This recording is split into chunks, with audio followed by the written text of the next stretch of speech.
Shalom, my hotel.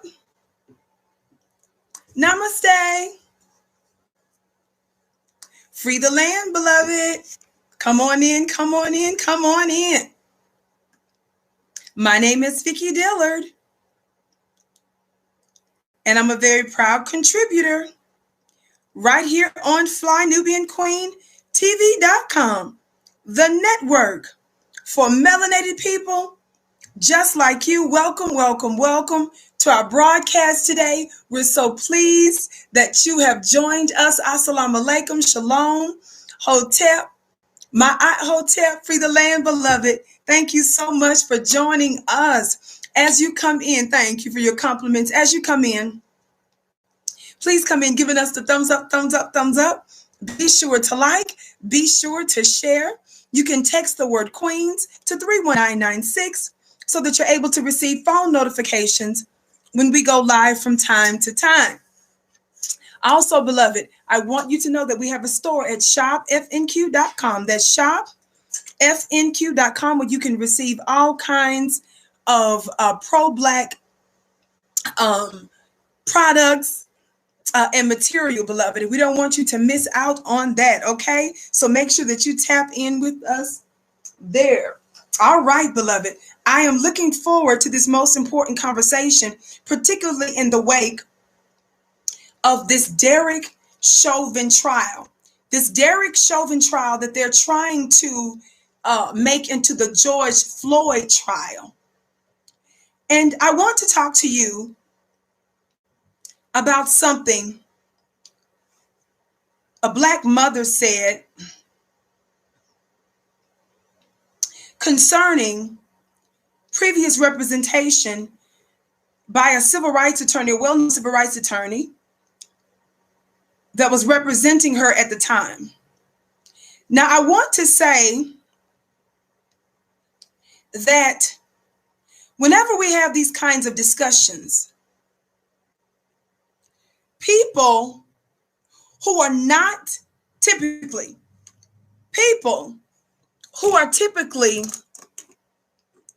not connected to the Black grassroots, people who only get their news from white supremacists and who follow only the corporate white media's narratives and talking points, they think that this is us being immature and quote unquote attacking Black leadership. I need you to understand something, my dear family. I know that some of our detractors don't listen to the entirety of my programs, and sometimes they don't listen to hardly any of it. But they react to posts and they react and respond based on their own limited white supremacist fed worldviews. You need to understand this as I move forward with today's commentary.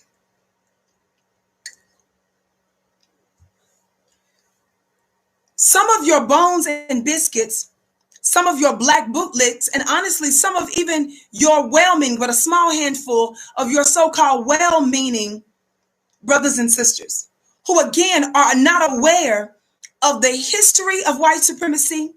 They're unaware of what's been going on in our world and with us, and they don't know what the time is, and they don't know what needs to be done in today's time.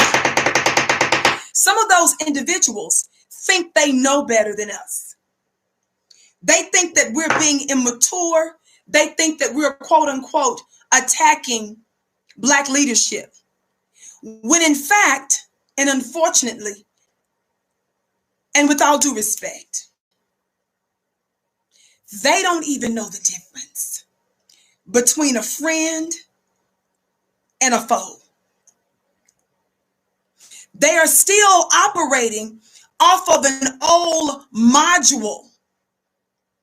And the old module that they're operating off of is cherry picked anyway. So when they start quoting Dr. King, they're quoting and I say this in all humility, never disrespecting the dead.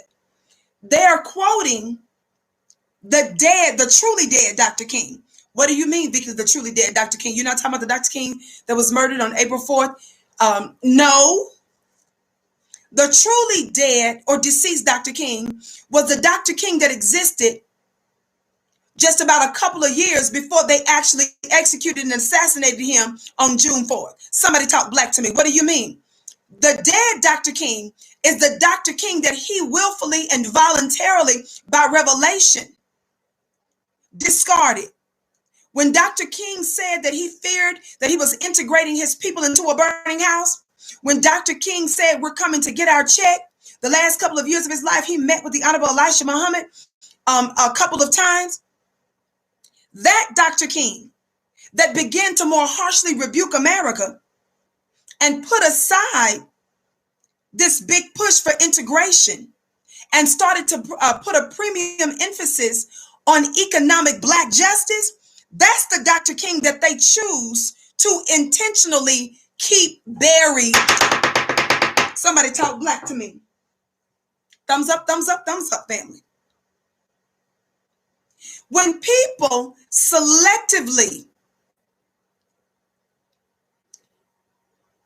cull from history parts of a black person that supports white supremacy and that supports you remaining asleep, docile, ineffective, they are not friends of black society.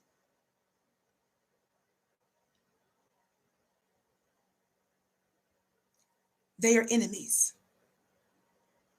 What people, especially those that were in their little feelings, how many of you all got a chance to see my show Friday, the one that where we discussed Cadillac GM's commercial that they did with Tamika Mallory? If you haven't seen it, beloved, make sure that you do. If you haven't seen it, make sure that you do. Now, family, I'm talking to you about these preliminary things before we get into the meat of today's commentary. I need you to make sure that you automatically do what you know to do.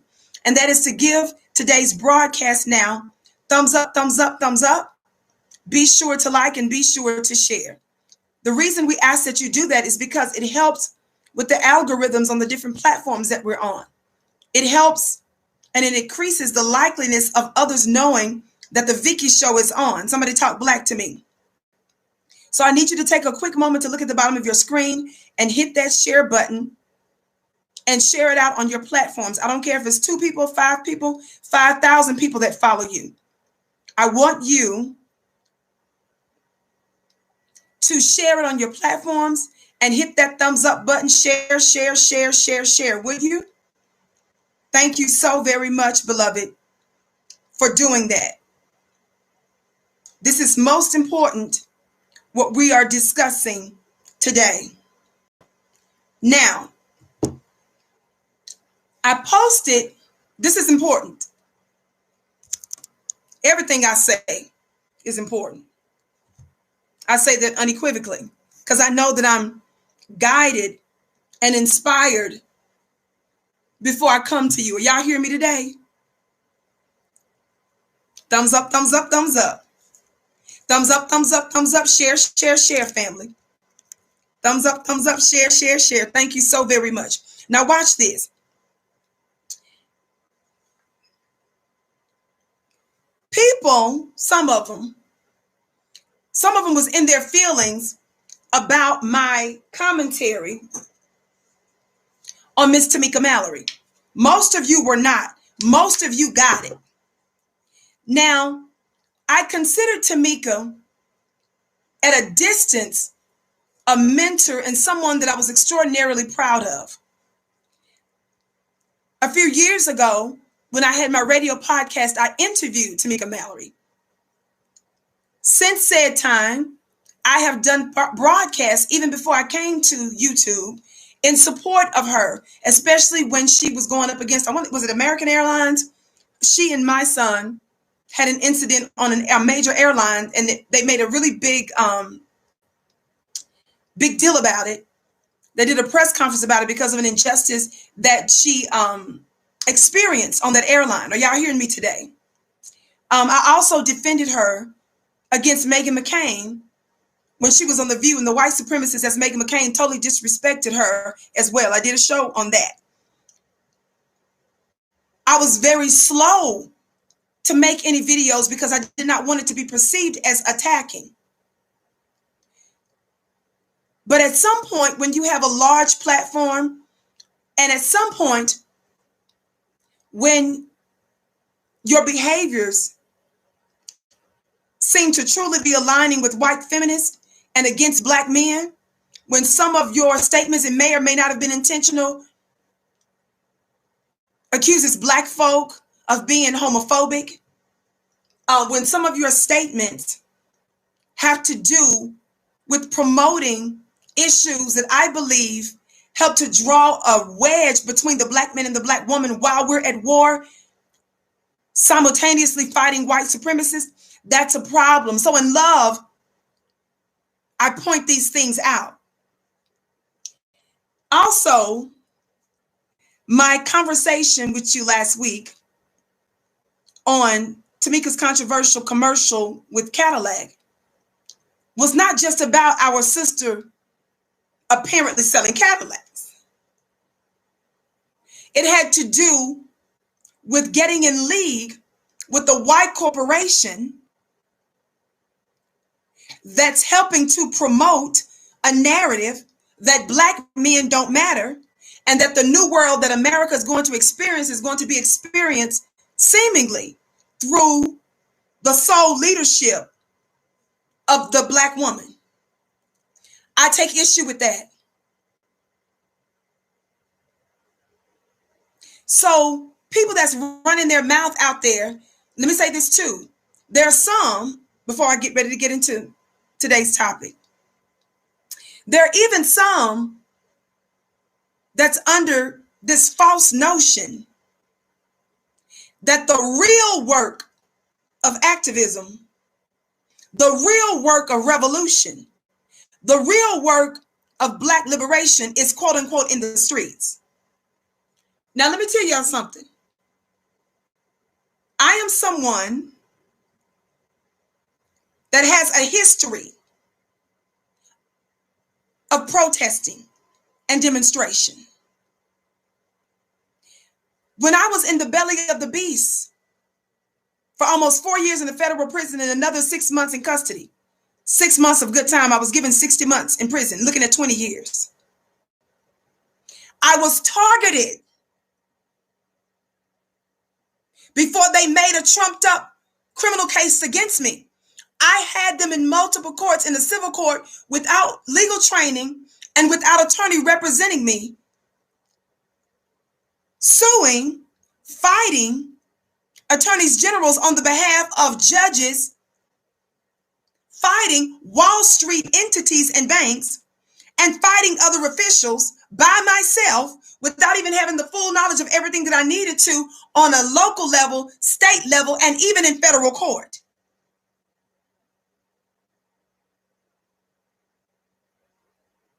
I was supported for a time by a national organization that was called New Bottom Line. I was supported for a time by a state organization called Colorado Progressive Coalition, which I believe since I came back from Texas after being in the belly of the beast, their organization now appears to be defunct. My name, look it up for those of you that are haters and think you know about Vicki Dillard and her case. Look it up, the Denver Post. How I was quoted being in front of Wells Fargo Bank.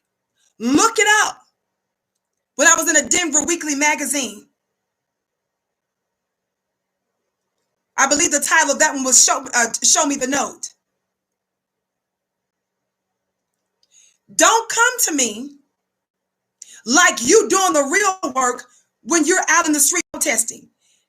Being in the street protesting, if I made you clock in, how many hours a month, a quarter, a year would that add up to be? No disrespect. That might be the most visible position to be in.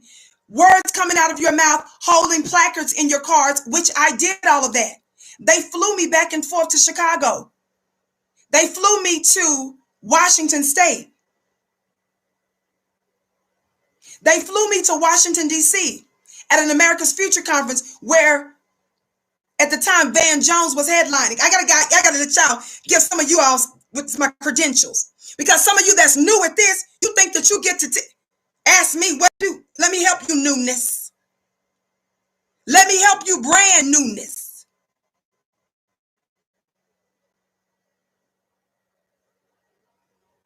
This is my legacy in life. As one of my siblings told me, Vicki, you've been an activist before you even knew what an activist was.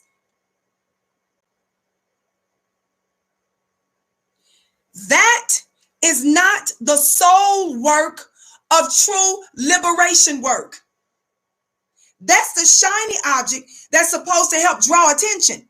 But those of you, like, no disrespect, I saw a statement from my son, the rapper activist. He keeps saying stuff, no disrespect, and I don't want us to be mean-spirited in this. But my son, I guess he and Tamika have a podcast together. Yeah, I'm getting real. I'm going to talk black to you today, baby. In love, with respect.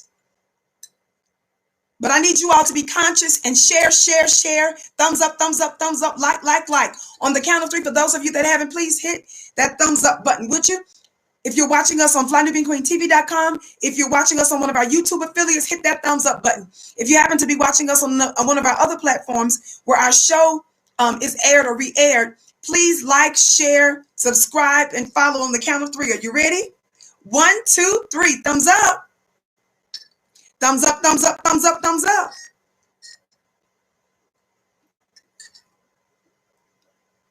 Thumbs up, thumbs up, thumbs up, thumbs up. Share, family. You can hit at the bottom of your screen, there's a share button. Copy the share button link and then paste it on social media. I don't care how many people that follows you, share it. Text somebody, email somebody the link and let them know that the Vicki Show is on. This is our Black Prime Time. Thank you so very much. Listen. So, Tamika's co-host on their podcast, my son, I've been seeing stuff he's been putting out on a couple of platforms where he's saying stuff like, he keeps telling people when folks are giving, when people disagree with him, he says stuff like, I don't see y'all nowhere. He says stuff like, y'all need to come outside. Outside, meaning the streets. Well, those of you that go in the street, my question to him, I responded to him. I don't think he's responded back, not that I've seen.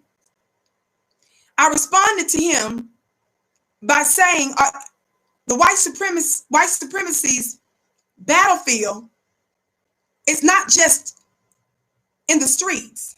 Somebody talk black to me. Not like the way they in the streets. See, when we was in the streets, y'all need to listen to this.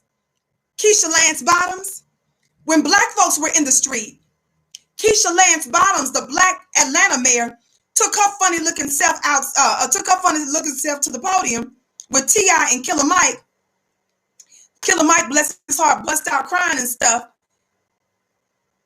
She started screaming at us, telling black folks to get back in the house. She started screaming at black folks, telling black folks that the way they were protesting was a disgrace. Somebody talk black to me. But even with those times that you can claim you're in the streets, or they take your picture, or you're out there screaming no justice, no peace, which I agree I did, and which I agree has its place. I'm simply saying it's only one small part of true black liberation work. So in that regard, I am absolutely uncheckable, bruh. I just want to throw that out there. And since the past decade, approximately half of which has been me in the belly of the beast or some form of federal custody, and the other half, me battling a medical issue, which prevents me from engaging in that manner, I want you all to know that you all are only out there for a couple of hours. Tell the truth, shame the devil, in most instances. educating people, people supporting financially, people helping to market, other forms of organization, especially when we get to start talking about economic boycotts and so forth. People that are building Black businesses, people that are teaching Black babies, people who are building Black schools, Black people who are engaged in trading and educating their people in other forms. Those are also forms of resistance.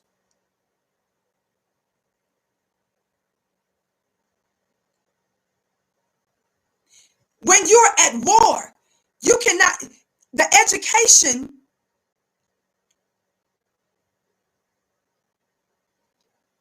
our educational industry, if we want to call it industry, sector, is a battlefield because they've intentionally miseducated our babies. Wall Street is a battlefield. Your Congress, your lawmakers, government, that's a battlefield. Those who are rearing Black children and Black families, that's a battlefield, beloved. Black businesses, Black enterprise, that's a battlefield. And I'm not going to let one group of Black people think that their work is the holy grail of all work and that everything else everybody else is doing means nothing. And besides that, you don't even know our history. Some folks are funding Black folks' education. Some of us are actually supporting people in prisons. Some of us are actually doing other things that are building and supporting the Black nation. These are things that I'm going to continue to emphasize in order to debunk the lie that because you are out there for 30 minutes, an hour, 2 hours, every now and then, and because your picture is taken, and you get to call yourself an activist, which I've already told you and can prove in no limit of time, I've done, that's my history. You don't have the reputation, bruh, though you've been to prison. You weren't targeted because of your activism. Somebody talk Black to me.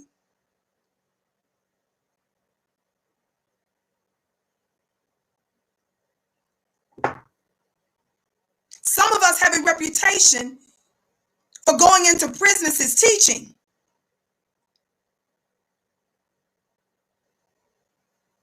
I'm simply saying, don't discard the good work, the impactful work that other Black folk are doing to act like they're being in the streets. Y'all ain't in the streets 5 days a week, every single month. That's every now and then.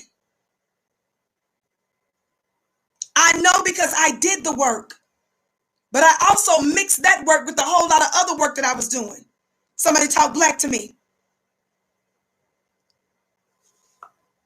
Now, I wanted to say that now that I've said that, let me get on with today's show. Now, I want you to see what I posted on Instagram a little bit ago. Thumbs up, family.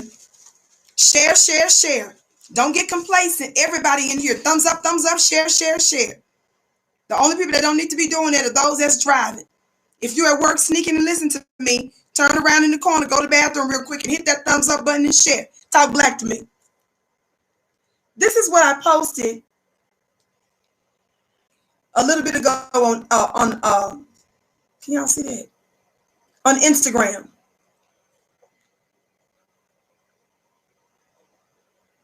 Tamir Rice's mom. By the way, her name is Miss Tamir Rice. Miss Tamir Rice, Tamir Rice's mom. She said, Atty Ben Crump told me they won't pay an angry Black woman. Do you all see this?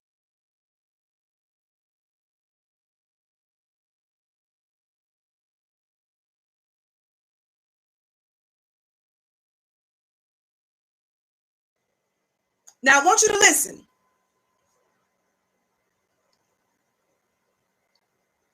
I came across a clip of another interview that Miss Rice did.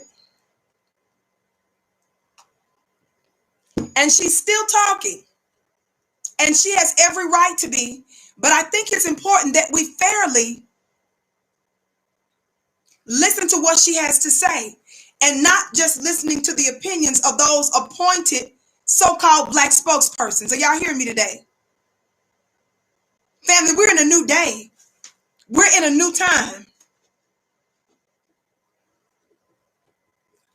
Copyright disclaimer under Section 107 of the Copyright Act of 1976. Allowance is made for fair use for purposes such as criticism, comment, news, reporting, teaching, scholarship, and research. Fair use is use permitted by copyright statute that might otherwise be infringing. Non-profit, educational, or personal use tips to balance in favor of fair use. So let me cue this. Let me cue a little bit of a recent interview that Miss Tamir Rice had. She went live, apparently. This looks like on Instagram that she went live. I did not understand where communicating. And again, shout out to more information. This is where I'm playing it from. And as they say here in the description, today on Instagram Live, Tamir Rice discussed her concerns with Tamika Mallory, Sean King, Ben Crump, and other BLM activists. Now, this particular part that you're listening to is specifically, you're going to hear her say something about Mr. Ben Crump. Now, you all know right now what's going on is the Derek Chauvin, the racist race soldier who murdered our brother George Floyd. His trial is going on. And we know that Attorney Ben Crump is the one that helped the family to get that $27 million settlement. And he's been talking, giving press conferences, him and Reverend Al Sharpton and some of the other ones. I think they did the prayer vigil or something the other day in preparation for this week's trial. I'm going to briefly hit on that. But I want us to listen to this intelligently. Are y'all hearing me? I want us to listen to this intelligently.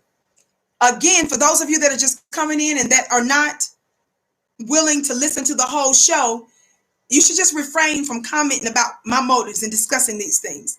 I'm going to explain why it's important that we highlight these different little intricacies that are being revealed, okay? This is so important. Thumbs up, family. And let me get ready to cue this.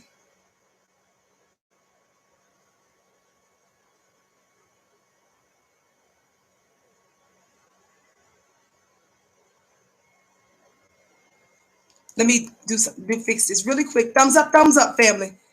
I got to fix this little tech issue here. Thumbs up, share, share, share.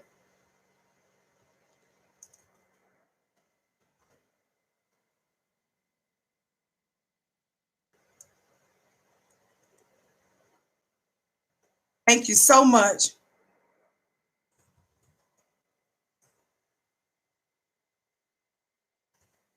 Thank you so much.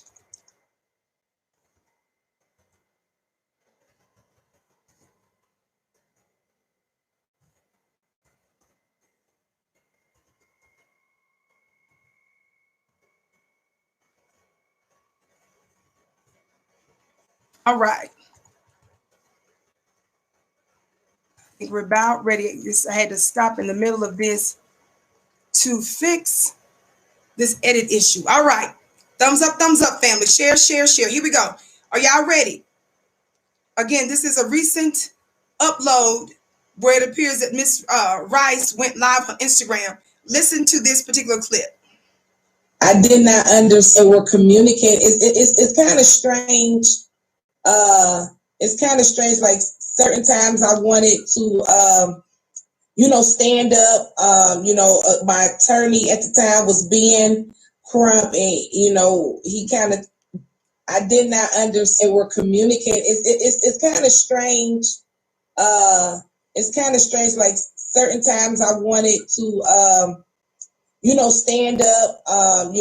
My attorney at the time was Ben Crump, and he kind of told me like, if they not gonna pay an angry Black woman And, you know, I was kind of limited to say what I wanted to say. And I'm like, it didn't feel good. And did you all hear that?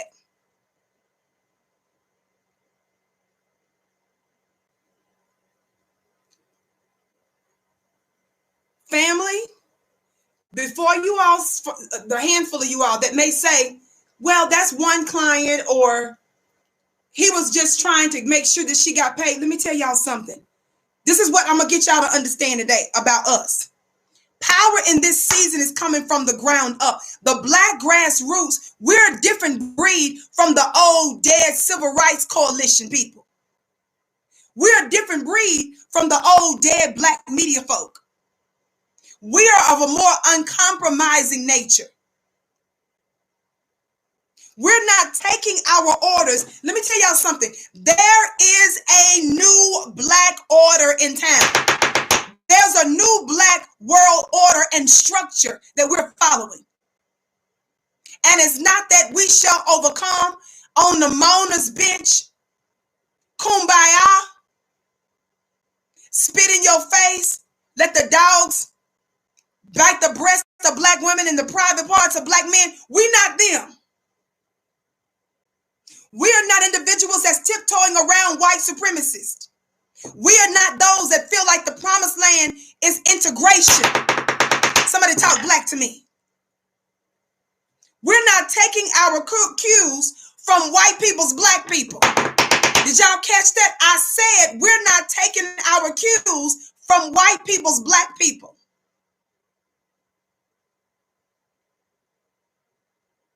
It's a new day. The reason we're not is because that strategy has not worked. That strategy cannot claim to have liberated us after 466 years. Where are my intelligent Black people at?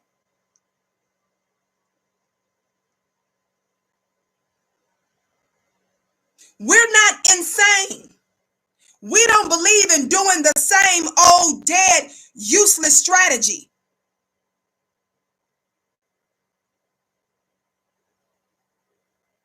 We are individuals that recognize that we are the mothers and fathers of civilization. We understand that we are the original people. We understand that the world has its being, has its culture, has its intelligence, has its reality because of us. And we understand that an enemy has came in the past rather, to make us other than ourselves. But we are reclaiming our righteous mind back. We're reclaiming our righteous Black birthrights. And we're taking over. Whose planet is it, family? Mic check. Whose planet is it? We're taking over our planet back, and we're going to rule it based on harmony, based on the principles of Ma'at, based on freedom, justice, and divine equity.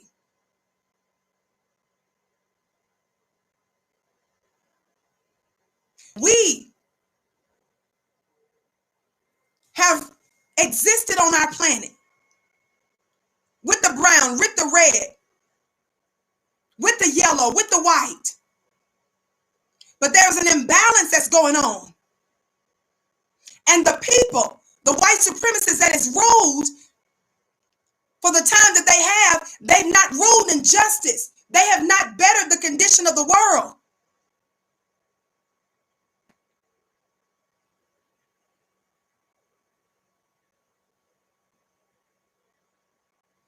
We're not of the type that reinforces this narrative of the angry Black woman. The narrative of the angry Black woman is a trick. You see, Black women got that unfortunate and false label, true false label. What I mean, true false label. Yes, we have every right to be angry and upset, but they told us that we're angry in order to get us to back down from that anger. In order to get us to submit and to be docile. Whenever someone tells you you're an angry Black woman, it's so that they will paint you as somebody that's wild and untamed with the hopes that you will calm down. Whenever someone refers to me as that or begins to treat me as that, I do the absolute opposite. I don't care what a puny white supremacist or some bone and biscuit Negro thinks about me being quote unquote an angry black woman. That's not to say that I'm not wise in this wicked world about how I carry myself. But you all know what I mean. Black women got that reputation because God is in our mouths. Our words are so powerful. Our words are so potent. Our words are so convicting. You know, one of my supporters, my sister, I'm naturally Tura, I believe it was. She was messaging me the other day and she was saying how some of the topics that I talked about, somebody else made mention of the topic, but nobody gets as upset and folks aren't as triggered about certain things until Vicki says it. Well, I recognize there's unique power in my mouth. Somebody talk black to me.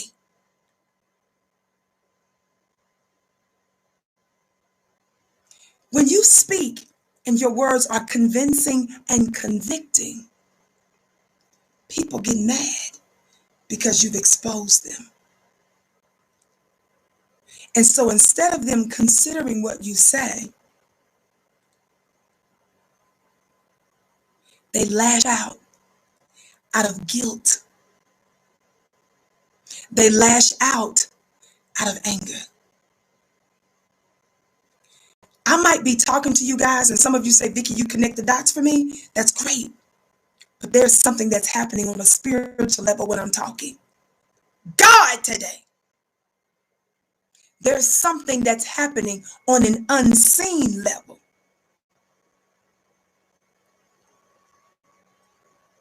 Y'all better talk black to me. And so it's the unseen part that ticks people off.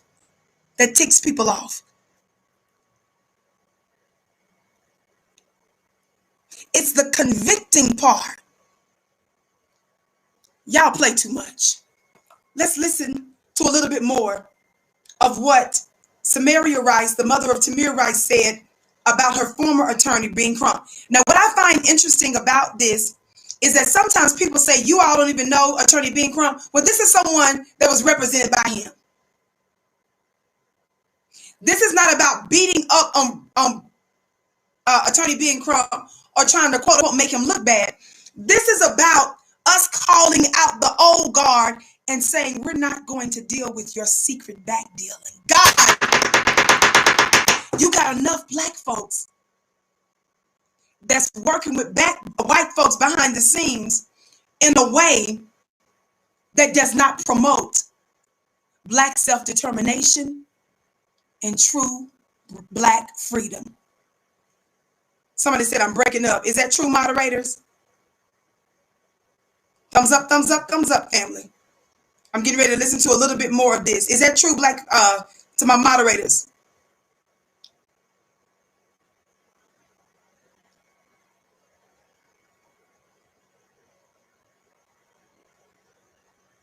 Some people are saying no. Somebody said a little staticky.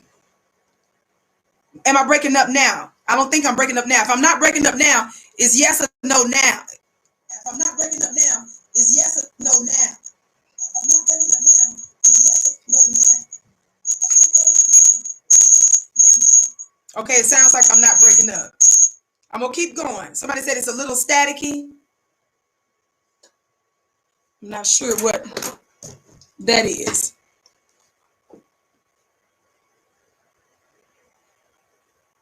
Okay, somebody said, yes, you are. Let's see. Okay, somebody said, yes, you are. Let's see. Okay, somebody said, yes, you are. Let's see.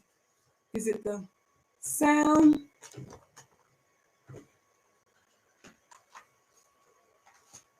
Am I sounding staticky, or is it the sound from the video? I mean, from the audio that I'm playing. Other people saying I'm good. Some saying you're breaking up. Let's see. Let me try to hear this. Give me just a second, family. I wanted to get this sound right if I can. Give me just a second, family. I wanted to get this sound right if I can. Give me just a second, family. It does sound like this.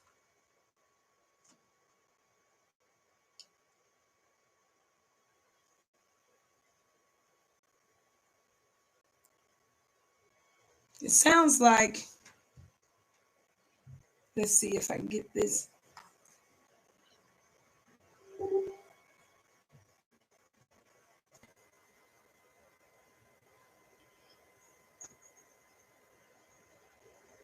How about now?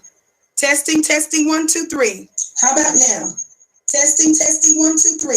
How about now? Okay, I'm gonna keep moving forward, family. It's like we lost a few people, but that's okay. I'm gonna keep going. Thumbs up, share, share, share. Let's listen to a little bit more of Tamir Rice's interview. We'll leave that cracked. All right. Say, I did not understand or communicate. It's kind of strange. It's kind of strange. Like certain times I wanted to, stand up.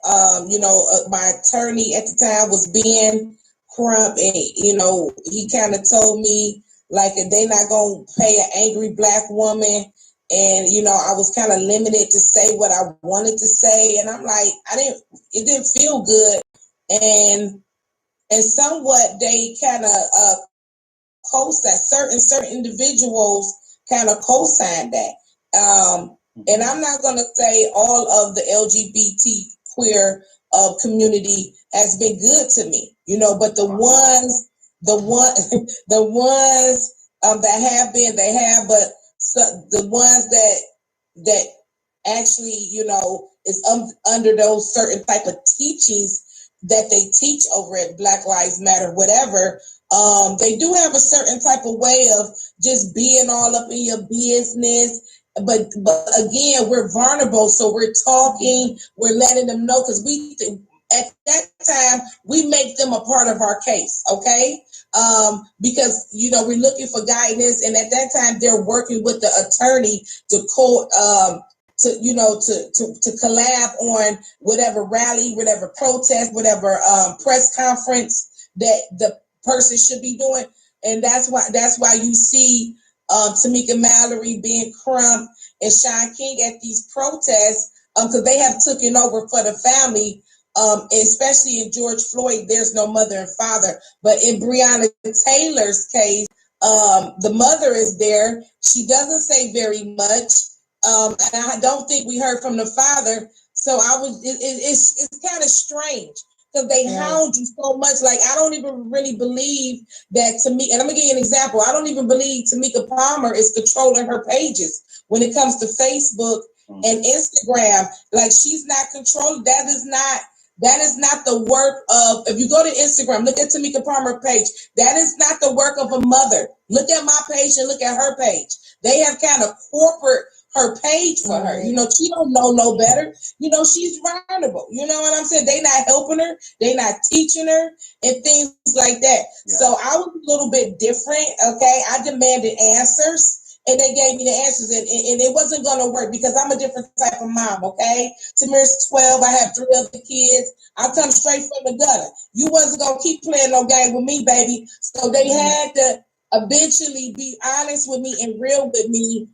And in that part, I can respect the LGBT community, because eventually I had to get with another group of folks that was honest with me, telling me what the up and up. And I'm like, this shit ain't right. This shit ain't right. I don't want to be a part of that. I don't want to know with them. No, nothing. Let's stop there for now, family. This is so important. This is so important what she's saying, because I don't know if you're not familiar with the case and familiar with how white supremacy operates. It's so important for you guys to understand when she mentioned that Attorney Ben Crump told her basically that they're not going to give any money to an angry black woman. My brother asked a good question when I posted this earlier. He said, who told him that? Who told Attorney Ben Crump, based on the statement from Miss Tamir Rice, that they won't pay an angry Black woman? Where did he come to that conclusion? Why is this important to bring out, family? Because if behind the scenes, the attorneys that's the face of these families, that's going before the world, that says that they're fighting for justice and all of that, but in the background, they're strategizing with the families and telling the families, in order to get this check, in order to get this money, white folks are not going to give an angry Black woman money. Is that the main driver for justice? She didn't say it's going to be less likely that they're going to get a conviction. She said she was given that instruction from him, and of course he's a civil attorney, that they're not going to give money to an angry Black woman. Family, this is exposing back dealing. This is exposing some of what your Reverend Al Sharpton types and your Black Bones and Biscuit types are doing behind the scenes to give a certain impression. Why is this important? When you hear of a Ben Crump, a Lee Merritt, a Reverend Al Sharpton, or someone of that type, white supremacists are not shaking in their boots. Because these are predictable Negroes. God, today. Some of you may say, well, the money is a big deal, Vicki, because money is their God, and when you hit them in the money with the pocket, that's why we do, we believe in boycotts. Let me tell you something. When you are settling, in most cases, these police brutality cases, when you are suing the city and winning, that city is you. Those are your Black taxpayer dollars. You are paying for your own destruction, in other words. Somebody talk Black to me. This is not coming out of that race soldier who murdered our brothers' pockets. This is not coming from his salary or pension. The money that's coming from the city, most of it, in most cases, is coming from the taxpayers. That means you and I. So when folks keep saying millions and millions and millions of dollars every year is going toward paying these cases and settlements for police misconduct, why aren't they changing? Why would they change when it's not even coming from their pocketbooks? You're paying for it. And as we know, in most cases, we do not get justice when it comes down to one of these race soldiers. Most times they're never even indicted.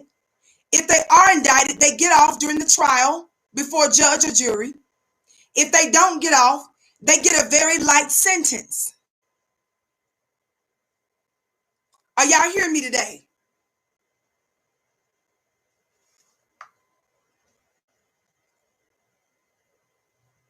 I'm exposing Black back dealing. These are deals that your Black representatives, your purported Black representatives, are making, and most of you don't even know it's happening. Most of you just see them on TV in the press conference, and all you're saying is, that's right. The problem, family, with a Ben Crump allegedly telling our sister that they won't pay an angry Black woman is that he is training and teaching families how to stroke the ego and play white supremacy's games on their terms. Y'all ain't hearing me.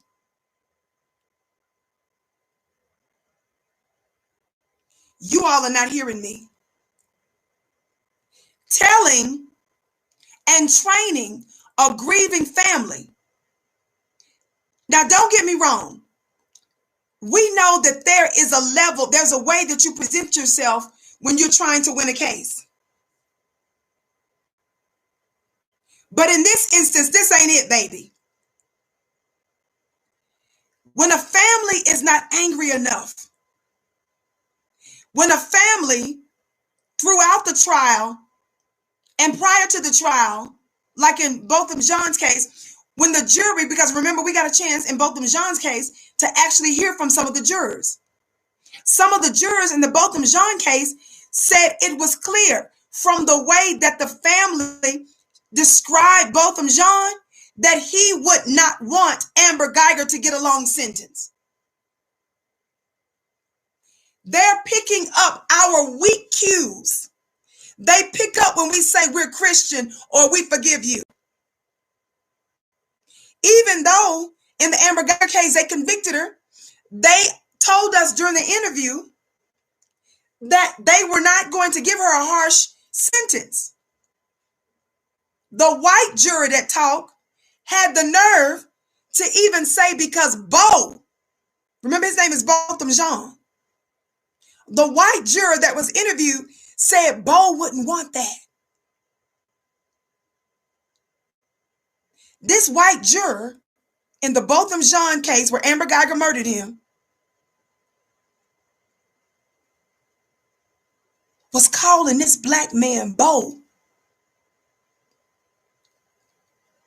and speaking definitively, like he knew, based on the impression he got throughout the trial, that Botham Jean would not want Amber Guyger to get a harsh sentence.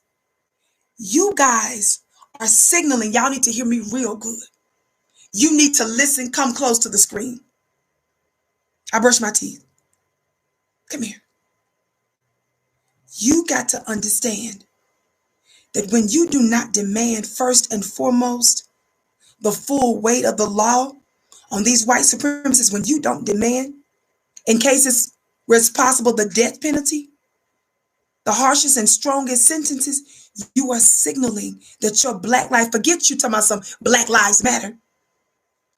The world is not getting the signal from you that Black Lives Matter when you are not demanding that they be punished.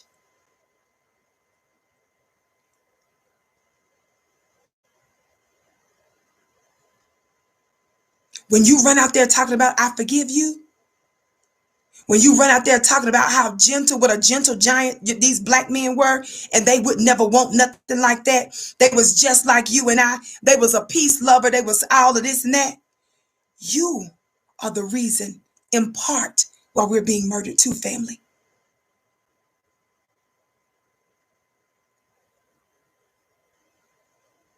You're not being moral.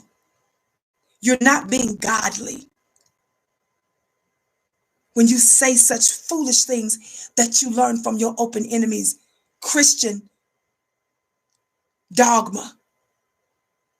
You know, y'all know I'm one of the most spiritual people out there. I run a club, Vicki.com, a spiritual course every week on Wednesday nights. I'm talking about the brand, your brand of white supremacy religion is what I take issue with.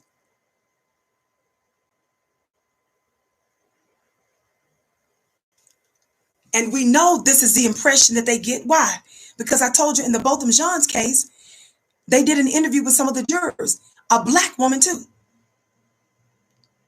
A black sister set her funny looking self up there, along with this white man, talking about how Botham Jean would not want Amber Guyger to have a harsh sentence. You guys have to ask the question, where did they get that from? That's what makes us different from the Lee Merritts,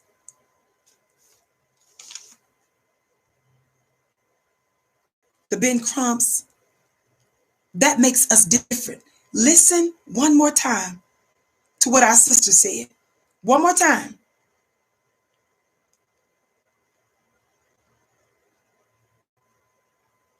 Oh, let's get this sound right.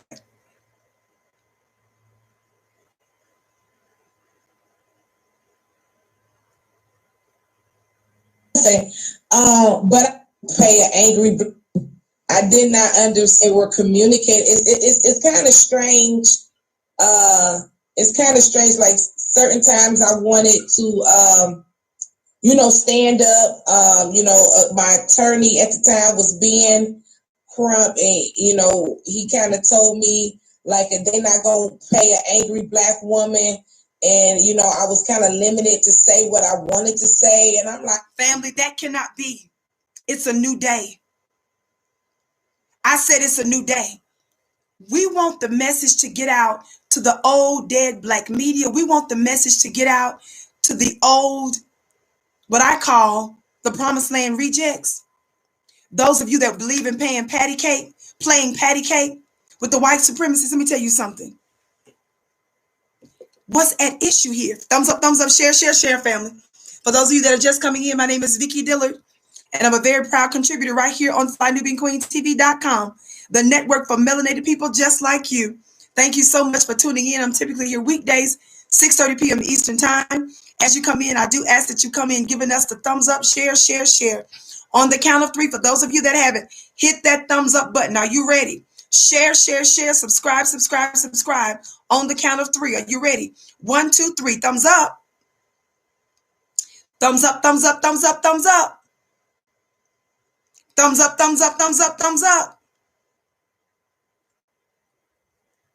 Share, family.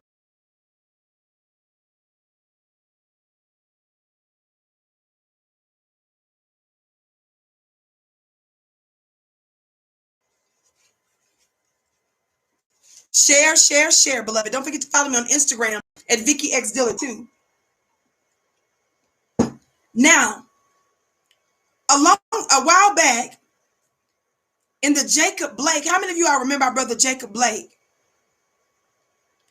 A while back in the Jacob Blake case, there was a press conference. Attorney Ben Crump, let me try to cue some of this. Attorney Ben Crump, civil rights attorney, was representing the family there too. Jacob Blake's parents. I want you to listen, and then I'm going to show you something. I've shown you this before, but I want you to listen, and I want you to see something here, okay? When he calls up Jacob Blake's mother to speak, I want you all to pay close attention to this black woman who some believe was coached. Listen to what she says to the world. And this is we don't want to disrespect. We're not disrespecting Jacob Blake's mom, but I want you to listen to what she's saying. Family, we're at war. And unfortunately, when families are going through stuff, individual high-profile families, what's going on with them doesn't just affect them. What's going on with them doesn't just affect them. It also affects us. Somebody talk black to me. Family, I need more of you guys to hit that thumbs up button and share. I want you to listen to what his family says. This was in August, so this is a few months ago. What is it? September, October, November, December, January, February, March. Yeah, about 7 months or so ago, they did this interview. And he's holding a press conference for 29-year-old Blake. That's the son that was shot 7 times. Y'all remember that? In Kenosha, Wisconsin. He has 3 children, 3, 5, and 8. Remember, the police officer was pulling on his shirt. That's how close they were when they shot him in the back. In such a beastly, savage manner. Well, his father was there at this press conference, which how many of you all know, in most cases, you don't ever hear from the black father. Even if they have a decent relationship with their child, most times they don't want to hear from the black father, especially if he's a heterosexual, black, masculine man. That's the last brand of man they want to hear from. Listen very briefly to the Jacob Blake's mom. I'm making a point here with how she responds and what she's saying, and then I want you to pay attention. I want you to compare that energy, Tamir Rice's energy, with this mother. Now, mind you, Jacob Blake didn't die. He's paralyzed, my understanding, but he was shot 7 times. But they were still, at the time, they didn't know what was really going to happen with her son because he was fighting for his life. But I'm going somewhere with Black representation. I'm going somewhere with the hopes of not just beating up and labeling the Atty Ben Crumps, but to let them know that we're not going to accept this type of compromise. I want you guys to know that if you're not going to lead us into the promised land, not integration, not how to stroke the ego of our tormentors while they're still tormenting us.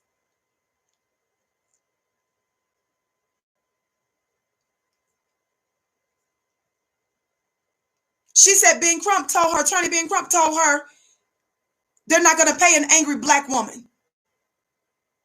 So the white man, the racist white supremacy, they get to make up all the rules. They get to murder you. They get to kill you. They get to steal from you. They get to destroy you. And then they turn around and tell you how to be humble and how to deal with them so that they can pay you your own taxpayer dollars back. Talk Black to me. Now that's some game. I said that's some game. Listen very briefly to how Jacob Blake's mom responded under the tutelage, it's believed, of Atty Ben Crump.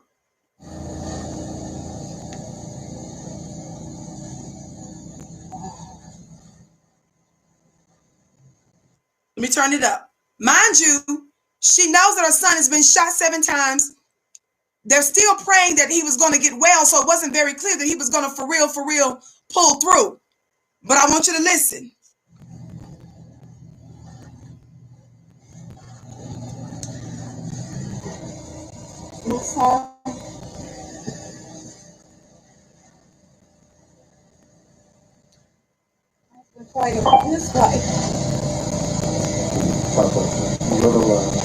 And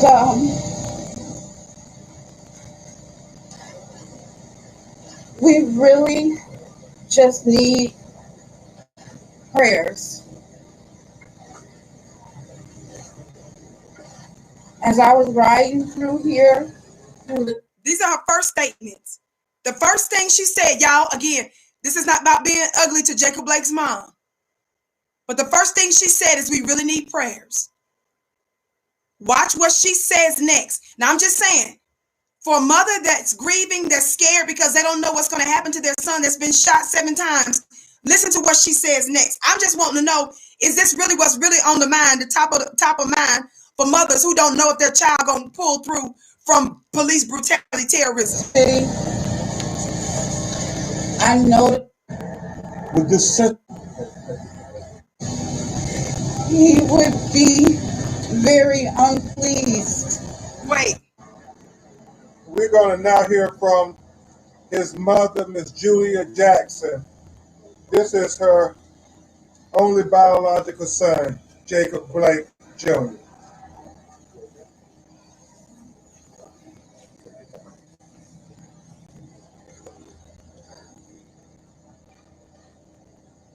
Just listen to the words, family.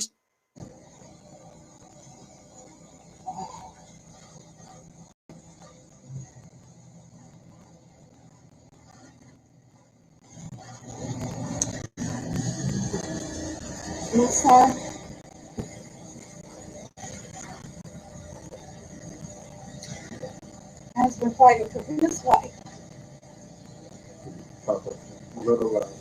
And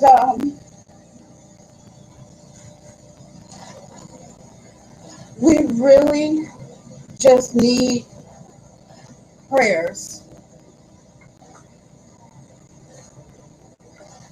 As I was riding through here, through this city, I noticed a lot of damage.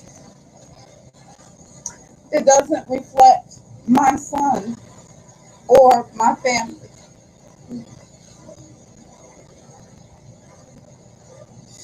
If Jacob knew what was going on as far as that goes, the violence and the destruction, he would be very unpleased. Family, this ain't it. I'm sorry. I'm sorry. I know if you was watching one of the Bones and Biscuits commentary and news coverage of this kind of stuff, they're telling you, look at the mama. No, baby. I'm telling you, mama, this ain't it. Family, that kind of chit chat ain't it. Family, that does not sound like the first thing that's on top of mind when a mother finds out that their only born child, natural born child, been shot 7 times and they're not even sure that the baby's gonna pull through. The first thing my mama is sweet and kind, she's gonna say, the first thing my mama gonna say is not that no. She noticed that people was in the streets trying to demand injustice for her baby and stop it. I don't like how you demanding it. The first thing that the mother does was correct or rebuke what she perceives as the behavior of the people responding to her own child. The first thing that mamas usually respond to is the behavior of the police officers that shot her son in close range in the back 7 times. Somebody talk black to me. This is the reason why folks are saying there was some coaching going on. The first thing you say is not prayers. And the next thing out your mouth is, I was going through the city and I noticed the violence. I noticed how folks was responding. My son wouldn't be pleased and the family's not pleased. Family, when Tamir Rice told us that Attorney Ben Crump told her that an angry black woman, because remember she said there were times that she was wanting to say stuff. She said she was feeling limited. He was letting her know that an angry black woman is not going to get paid. Family, some attorneys know that if they tell the family to come out and demand that people in the city stand down, they know that kind of chit chat is going to please the politicians. Y'all ain't hearing me today. Y'all don't understand that for some people, they see that as a sign of being coached, because no grieving mother, only born child, natural born child, who was just shot 7 times and you don't even know if he's going to pull through, the first thing on their mind is not that kind of stuff. So when you tell the family members to tell the people that's in the city that's erupting because of this injustice and because of this attempted murder, when you tell them to stop basically destroying the city, they know that the people that's going to make the decisions for how quick a settlement going to come, they like hearing that kind of stuff. This is what we're trying to show y'all. We're trying to show you the back dealing. And Sister Tamir Rice gave us a little bit of insight, but some of you all don't know what's going on. And this is what we will not have any tolerance for. Somebody talk black to me. Family, don't forget, for those of you that missed my replay of the Secret Money in Your Womb webinar, I did a 2-hour webinar a week ago and a couple of days ago where I talked about the secret way that women manifest resources, about healing our wombs and so forth. This is a spiritual way of addressing a natural issue. Understanding the impact on how they're inextricably connected is absolutely amazing. To see the replay, go to flynubianmastermind.com, sis. If you missed it, lives are changed. Testimonies are coming in. Go to flynubianmastermind.com to get the replay of the Secret Money in Your Womb webinar part 2. The link is in the chat. Make sure that you screenshot the link. flynubianmastermind.com and sign up today. It will absolutely change your life. Keep listening to Jacob Blake's mom, who was represented by Attorney Ben Crump, and many of us believe that it's a sign of how she responded of being coached. And this is not good, family. Watch this. So I'm really asking and encouraging everyone in Wisconsin and abroad to take a moment and examine your hearts. Citizens, police officers, firemen, clergy. Okay, mama, what are you talking about right there? Y'all don't think I'm not disparaging this man's mama, but what in the is she talking about? What is you talking about? Examine your heart, mama, when your son was just shot in the back 7 times and you don't even know if he's gonna pull through. Let me tell y'all something real quick. I'm not saying this necessarily about Miss Blake here or Jacob Blake's mom. I don't think she has the same last name. Family, the scary part,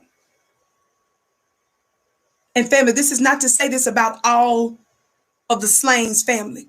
The scary part is what could give somebody the strength to go before the world and to tell people that's demanding justice, rebuke them first. You criticize them first, and your child's life is hanging in the balance. Some folks get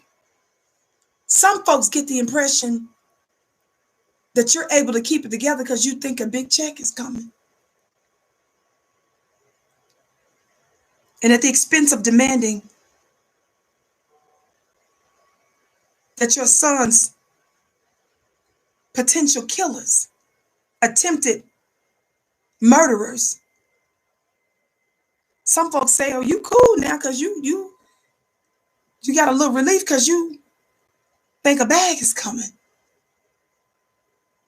without really knowing if your own child is going to pull through. Family, again, I'm just saying, some of us can't be bought. Some of us are saying there's something more important than making sure that the bag is secure. You can't act like that the monetary thing in this case is a real profound weapon when it's taxpayer dollars, fool. It's taxpayer dollars for most of these settlements, y'all. Y'all know that, right? Some folks are not understanding. Keep listening. Thumbs up, share, family. My name is Vicki Dillard. Follow me on Instagram at Vicki X Dillard. Follow me on Twitter at Dillard Vicki. My name is spelled Vicki. Listen. Politicians, do Jacob justice on this level and examine your hearts. Yes. We need healing. As I pray for my son's healing, physically, emotionally, and spiritually, I also have been praying even before this for the healing of our country. Family, all of this is conversation that the white supremacists who's supposed to be making the decision on how fast Blake's family gonna get a check, they loving everything she's saying. She rebukes black folk for erupting in the streets, but she comes out with this general statement talking about everybody else examine your hearts. To the politicians, examine your hearts. Everybody examine your hearts. Before this, I've been praying for everything, healing for the nation. White people like to hear that. They like it when you don't say this is white supremacy. This is an injustice. This was an attempted murder. You're demanding an investigation. You're demanding that these folks be held accountable to the full extent of the law. This sounds like coaching.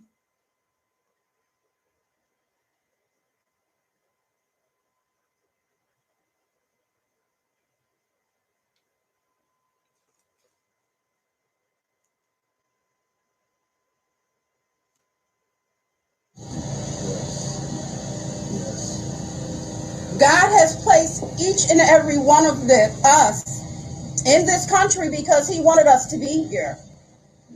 Clearly, you can see by now that I have beautiful brown skin. But take a look at your hand, and whatever shade it is it is beautiful as well. Amen. Yes. Now you see our brother Ben Crump to my amen, shaking his head and stuff. How dare we hate what we are? We are. Lady, we don't hate who we are. The white supremacist terrorist that shot your son in close range and was grabbing him by the t-shirt, he's the one that hates the color of our skin. This is what's wrong with you confusing bones and biscuits. See, you like to equalize us with our tormentors. You like to equalize us. No disrespect, but the mama sound like she got us in story time. This story time. We at war and she giving us story time to make sure that the people are going to be willing to give her a check. In my opinion. Talk black to me. Thumbs up, family. Share, share, share. Humans. God did not make one type of tree or flower or fish or horse or grass. Mama, what in the hell is you talking about? Fish and grass. This is story time. What happens, family? Why do you tell your children stories at bedtime?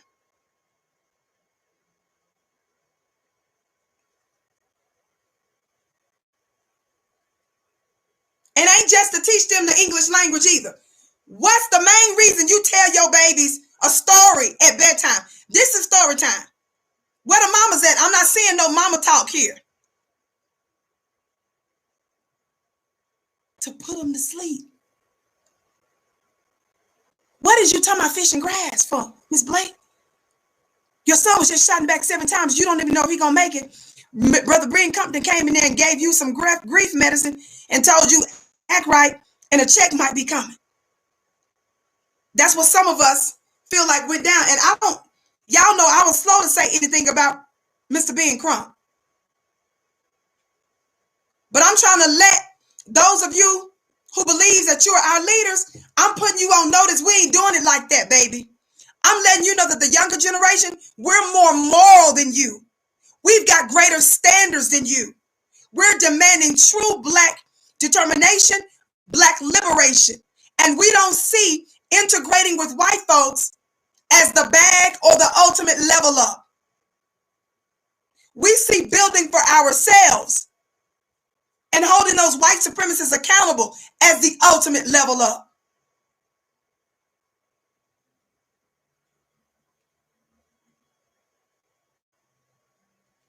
Share, share, share, family. Or rock?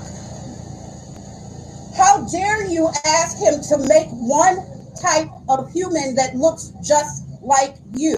What is you talking about, lady? This is not Sunday school. Miss Blake, please, with the Sunday school talk. What is you talking about? You're supposed to be doing a press conference demanding that the killers of your son be held accountable. We talking about rocks and flower and grass. We're not your little Sunday school class, lady. I'm not talking to just Caucasian people. I am talking to everyone. Lady, you don't hush. See, that's another reason some folks think she was coached. A white supremacist shot your son, attempted to murder your son at close range in the back. Brother Ben Crump is over there to my amen. Yeah. And then she turned around and says, I'm not just talking to Caucasian folks. Lady, you ain't talking to us. Lady, you are not talking to us. With all due respect, Miss Blake. Miss Blake, you ain't talking to us. This is signs, and some of us believe this is a sign of coaching. Some of us can't be bought like that.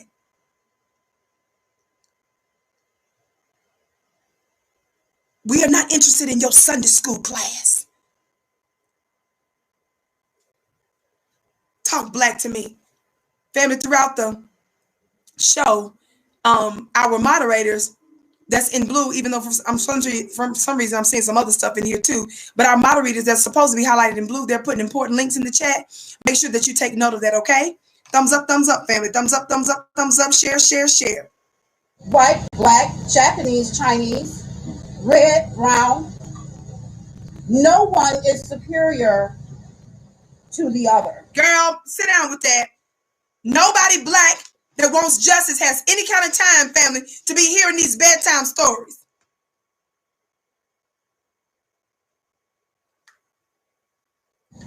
The only supreme being is God himself.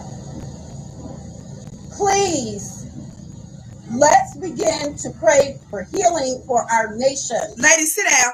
This is coaching. When you let me tell y'all something.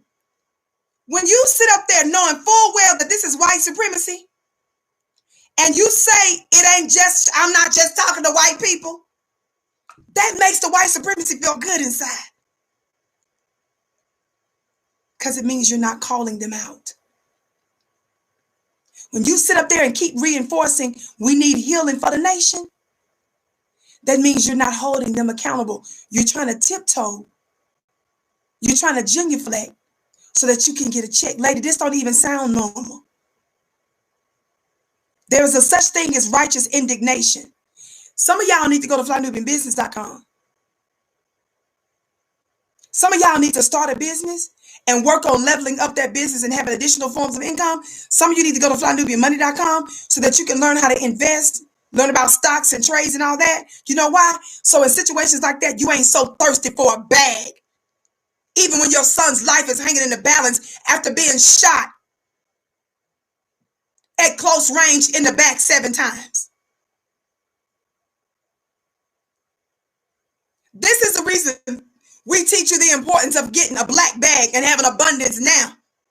So you less likely to be vulnerable when somebody weighs $1,000, $10,000, $600,000, $1 million or two in your face. Some of you are so cheap.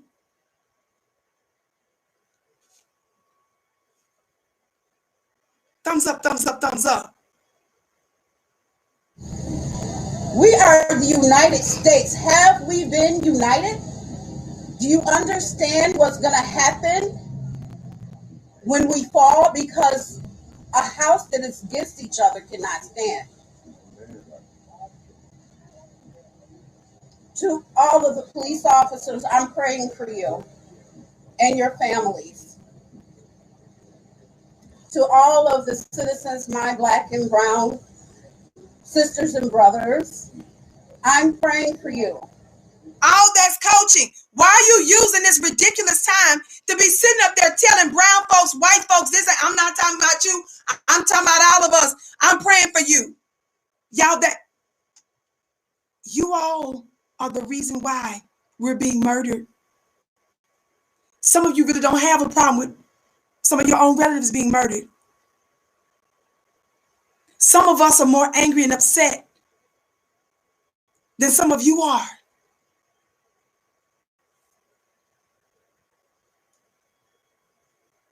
And I'm going to give you more evidence in just a minute. Family, keep listening. Thumbs up, share, share, share. I believe that you are an intelligent being just like the rest of us. Everybody. Let's use our hearts, our love, and our intelligence to work together to show the rest of the world how humans are supposed to treat each other. America is great when we behave greatly. Somewhere somebody told her she was profound. Somewhere somebody told her, girl, you did that. Some of you don't understand that even when you coach a grieving family, a vulnerable family like that, you turn into an enemy of your people. But the fact that the mother seems so susceptible to such guidance is a problem, family. And again, I'm not trying to beat up on the mama. I'm just trying to say, family, her son was just shot in the back close range 7 times, and they were praying because at the time they were not even sure he was really going to make it, y'all.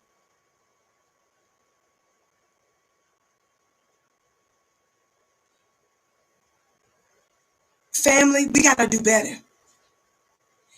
And the reason a lot of this is happening is because those who are supposed to be getting justice for us legally, by putting pressure on the white supremacy on that particular battlefield, in fact, are betraying us.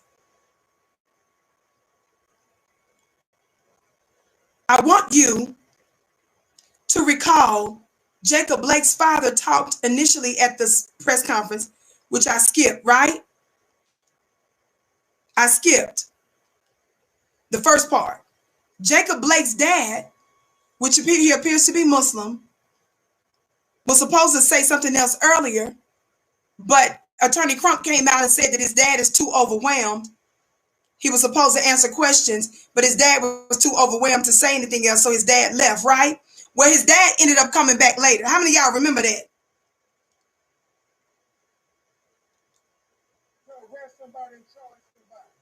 Jacob Blake's dad ended up coming back. And I want you to listen. Let me see if I can find it real quick. When his father came back on the scene,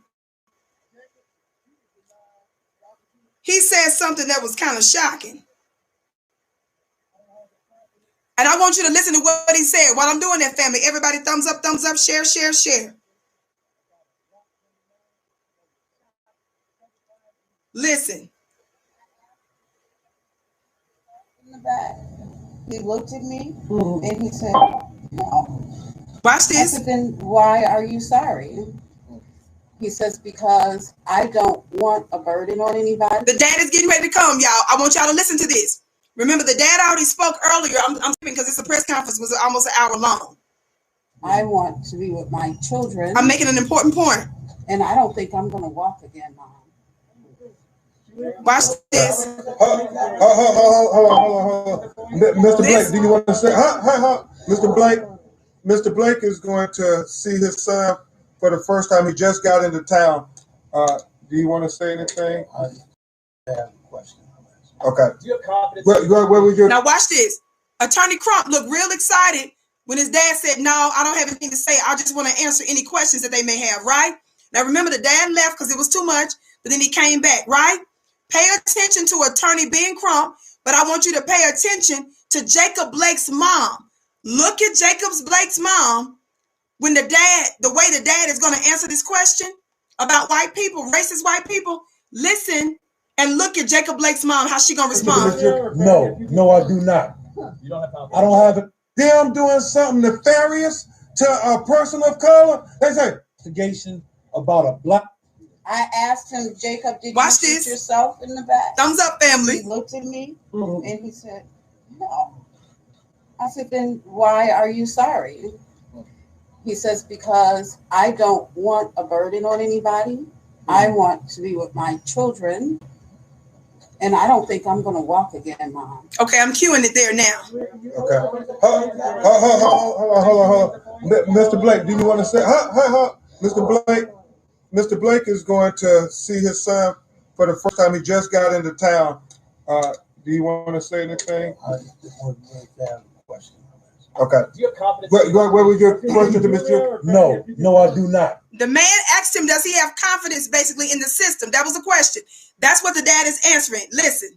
You don't have confidence. I don't have a confidence. Anybody that is white.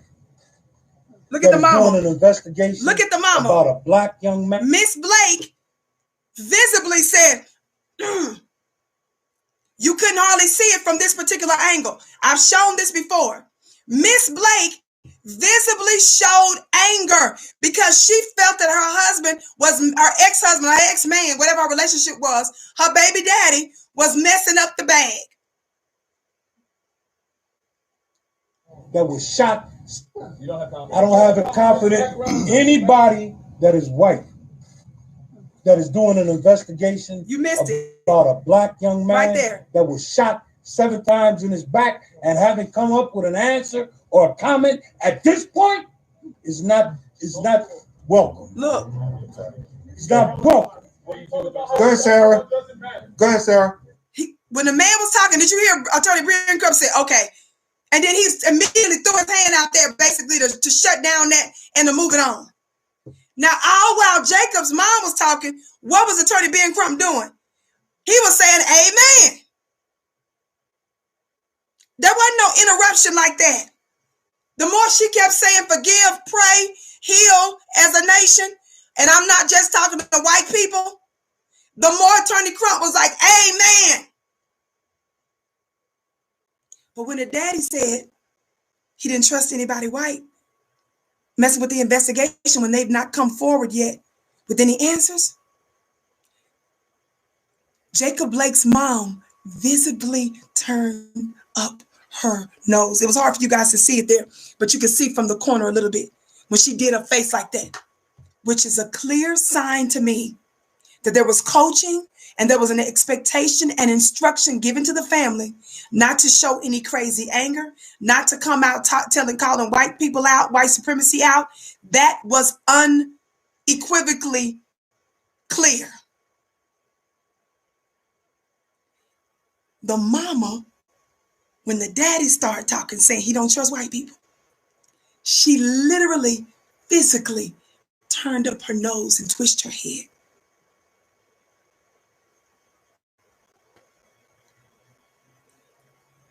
Do you all understand that you are signaling while you out here running around telling white folks that Black Lives Matter? Do you see how you are saying in more ways than one how Black lives don't matter?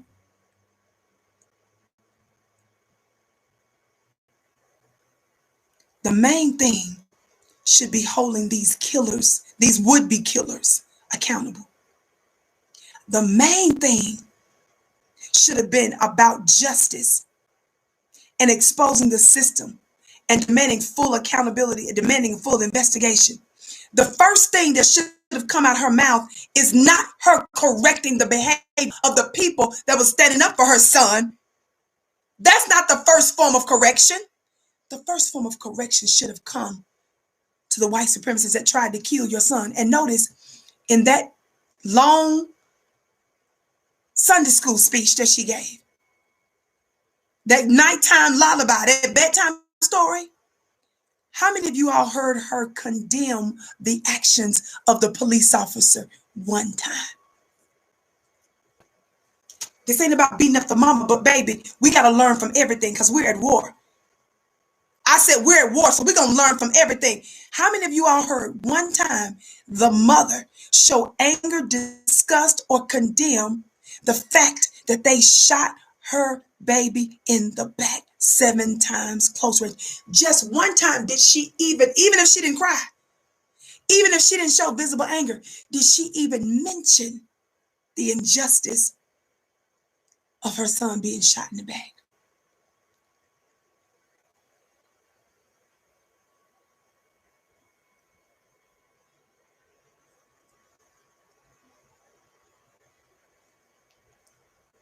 The mother didn't mention it one time. Family, this backdoor dealing, we have no tolerance. When Tamir Rice's mom, recently came out and says that when she was represented by Attorney Crump at the time, and he told her that they're not going to pay an angry Black woman, she was exposing the secret strategy of what they teach us to keep us in bondage, family.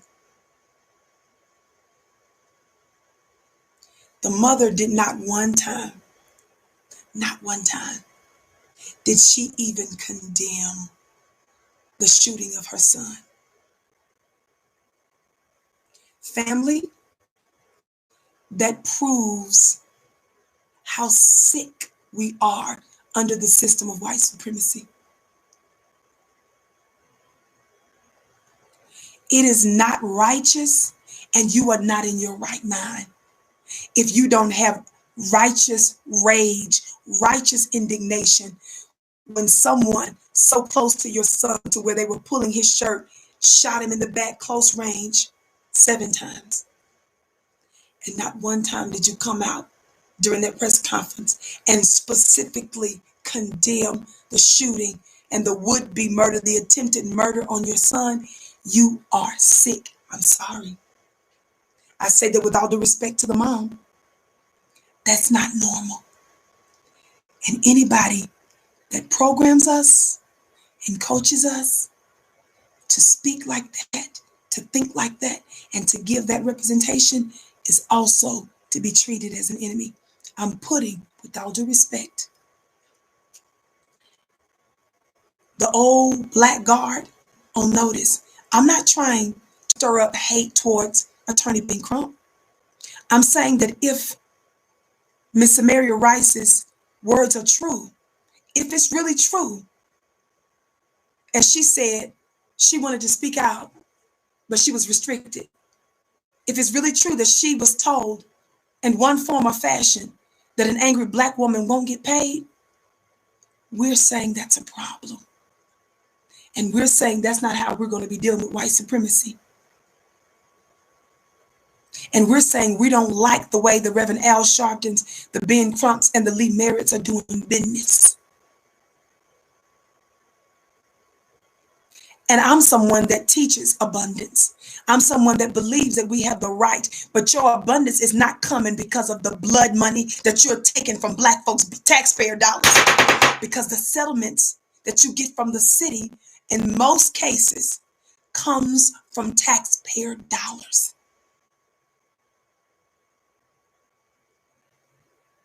Someone made this statement before, and I think that this might be some truth to it. People are sick. People are sick, y'all. People are so sick that they will set up a hit on your family or loved one.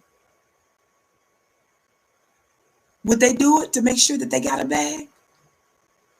Give the appearance that it was really somebody else and they may have been the ones to instigate it?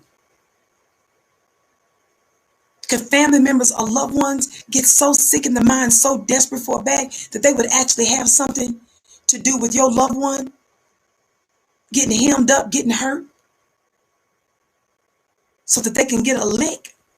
Family, this sounds crazy. Even when I heard this thrown out there, it sounds crazy. But I don't put anything past our open enemies, and I don't put anything past our people that's still under the influence of our open enemies. When you're not signaling that the money ain't moving you, when you're not signaling that your goal is justice, people know that you can be bought. They know that they don't have to put you, as I've said many times before, back in the day,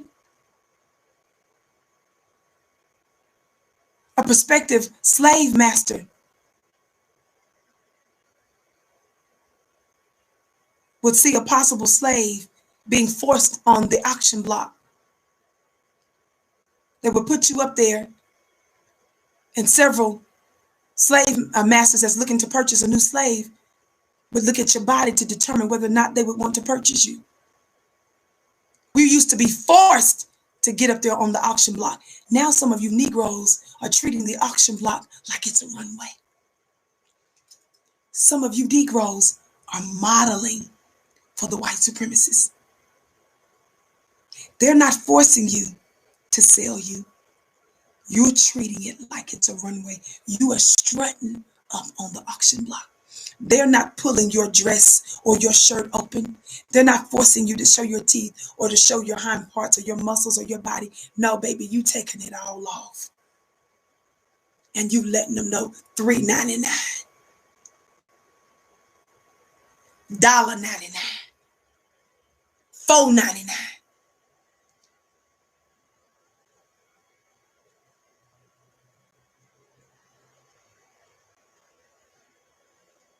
Some of us are doing nothing at all about trying to make sure that you're getting your babies out of your open enemy schools.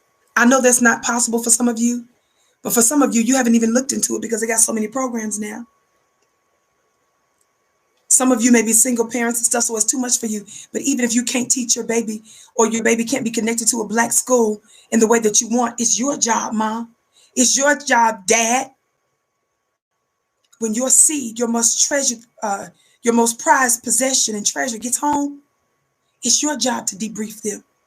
It's your job to find out how they're being educated. It's your job to make sure that while they're going to school, that you're also giving them facts and that you're giving them the truth. That you're teaching them who they are.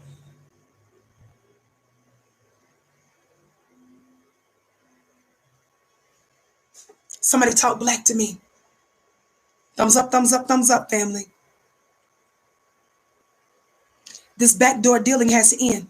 How many of you all remember me constantly telling you one of the reasons I really am so disgusted because of Roland Martin? Some of you all are familiar with his history, and I've been exposing this, probably one of the first to expose some of the intricate details.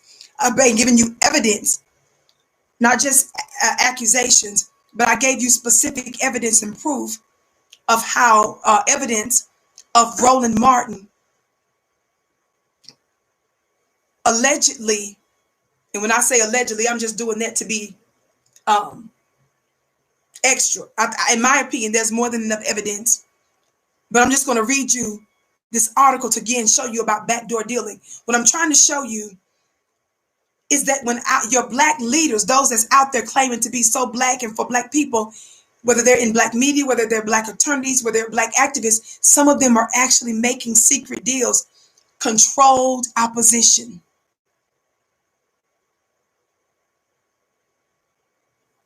Giving you the opinion on it looks on the outside that they're speaking against white supremacy. But in fact, it's a red herring. Somebody talk black to me. Thumbs up, thumbs up, thumbs up. Thumbs up, thumbs up, thumbs up. This article from The Hill, this was from 2016. This particular one, there's a couple that came out, but this particular one, I decided to read from this one and not just from the other one. Thumbs up, family. Share, share, share. Let me fix my dress. Thumbs up, family. Share, share, share. Watch this. Look at this. Let me get close. Do you see this headline? Do you see this headline? This particular headline says CNN must conduct an internal investigation on debate question leaks now. Y'all listen. I'm going to remind you of this because I like to give you specific information about some of the things that your Bones and Biscuit bootlegs who say they're black media, but in fact are doing other things behind closed doors for white people like Hillary Clinton.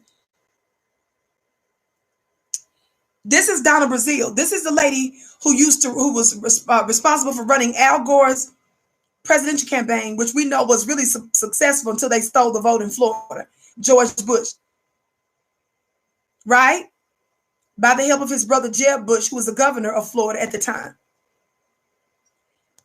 She was also temporarily a chairwoman for the DNC. So this was a high-level Democratic operative, Donna Brazile.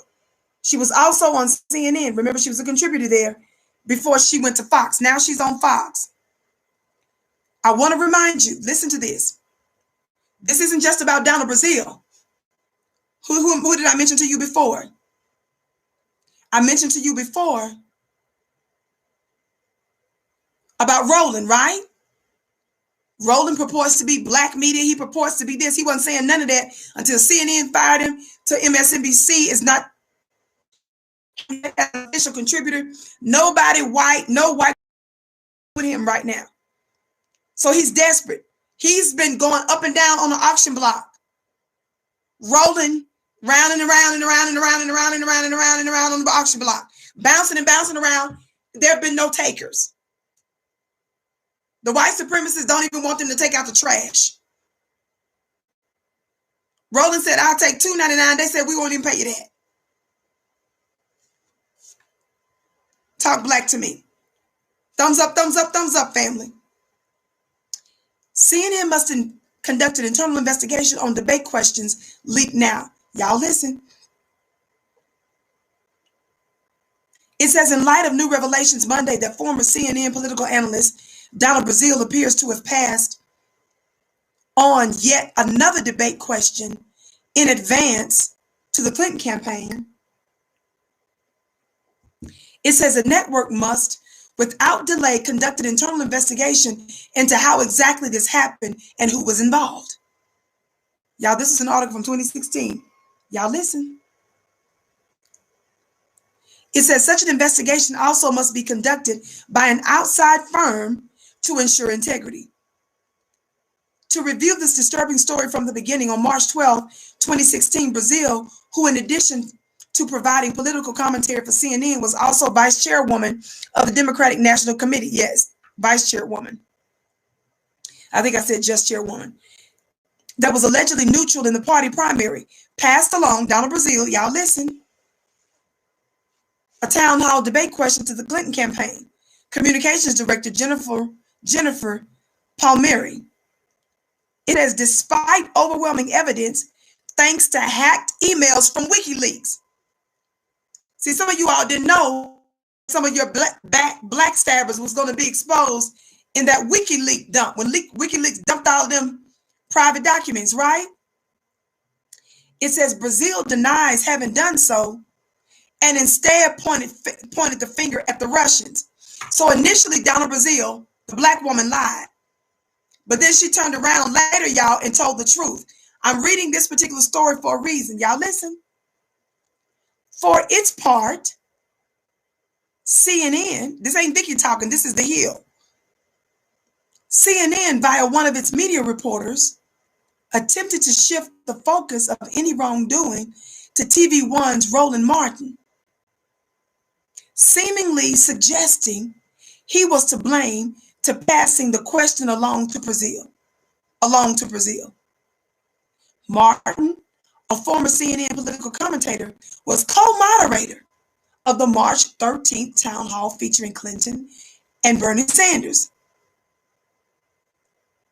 Per a CNN story written shortly after Brazile email to John Podesta was revealed by WikiLeaks, how did the text of a CNN TV1 town hall question about the death penalty end up in the hands of a Clinton campaign ahead of time?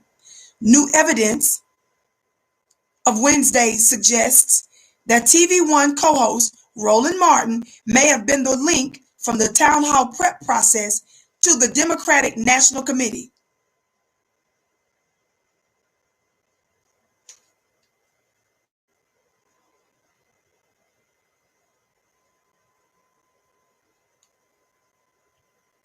This was when Donna initially blamed the Russians for getting the question to the Clinton campaign, only for Donna Brazile to come back later to admit, yes, she was in fact involved, and she admits now that it was one of the worst mistakes that she's made.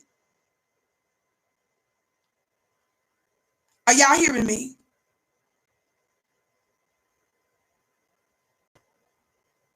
It says, in the interest of assuring the integrity of the network, CNN needed to show it was taking said breach seriously by making a real attempt to get to the bottom of it.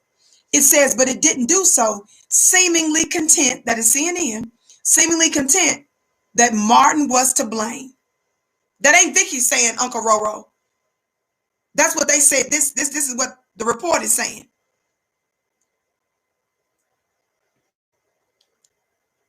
Quote, to be perfectly clear, we have never, ever given a town hall question to anyone beforehand, CNN said in a statement.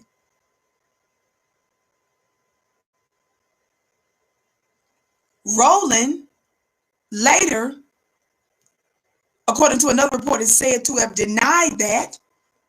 But when you all pay attention to several sources like I did at the time, and to listen very closely to the excuse that Roland gave, in my opinion, Roland's denial was not, in my opinion, a full-throated denial. You all know darn well Roland believes in doing the wobble because he's wobbly with the Clinton campaign. You know he believes in literally shucking and jiving with Hillary Clinton. He was so glad to be in the presence of this white woman, he didn't know what to do. He was thrilled. He just got rounder. bouncier, fluffier, more malleable. I've shown you that clip many times when he was dancing with Hillary. Do you all think it would have been out of the question for him to go out of his way to be the link for Donna Brazile? But Donna Brazile, she took one for the team, didn't she? After she first lied and blamed it on the Russians, she turned around and said that was the worst mistake that she made. I asked the question, did Sassy Roland, did he let this black woman take the fall? While y'all out here claiming that you love black women so much, did Roland allow this black woman to take the fall for something that he was involved in? In my opinion, Roland's response was not a full-throated denial, not in my opinion.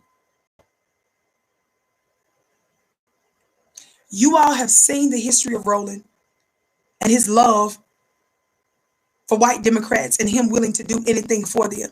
In like manner, just like Simone Sanders willing to put up all her body on the line for white people, Roland does the same.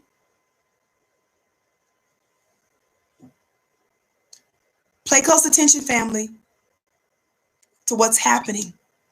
I got to run, but I want to put all of the black bootlicks on notice that we cannot be bought. We are not like some of our foremothers and fathers, and all of them wasn't like y'all.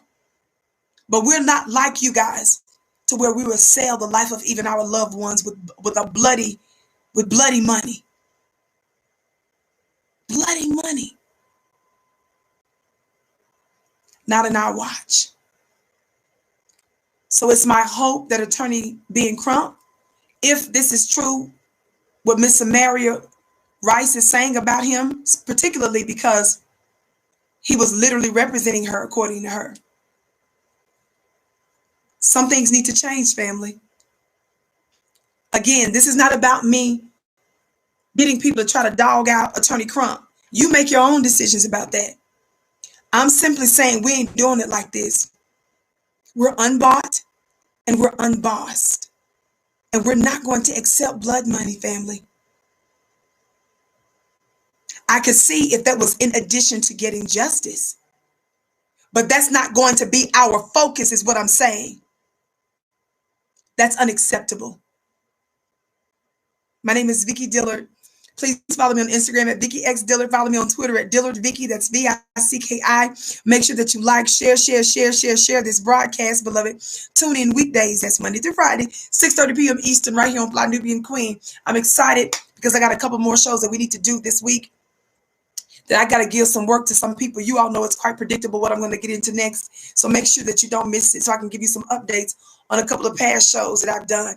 You don't want to miss the Vicki show right here on FlyNubianQueenTV.com live.